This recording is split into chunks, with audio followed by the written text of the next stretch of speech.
на самом деле удачно получилось, и я считаю, тоже хорошо провели.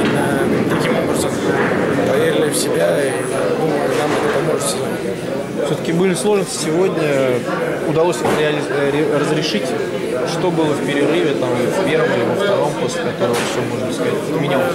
Как бы не буду носить, что, о чем мы говорили в раздевалке, но... Да? Но мы обсудили между собой, между ребятами, вместе с тренерским штабом, потому что так играть нельзя. Если играем в такой команде, просто нельзя позволить себе играть. Вышли, сделали результат. ЦСКА был раздражителем, особенно, учитывая, что они сейчас очень хорошо идут?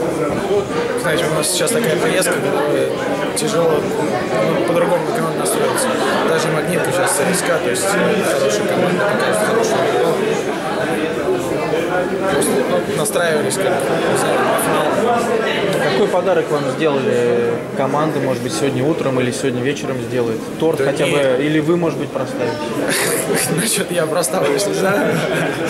Но победа, на самом деле, это главная победа, то, что мы выиграли, и лучший подарок день рождения. А до этого день рождения, как обычно, победы, предыдущий год свой день рождения, или не попадал на это? Второй раз, по-моему, за жизнь играли. В том году с Уфой, по-моему, играли, я не помню с кем. Тоже выиграли. Это приятно. Более легче. В начале сезона, когда мы не очень с собой довольны, есть позитив.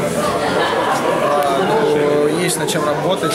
Слава богу, что-то сейчас начинает получаться. Надеюсь, буду от игры к игре прибавлять и помогать команде выиграть. Спасибо, удачи. Спасибо.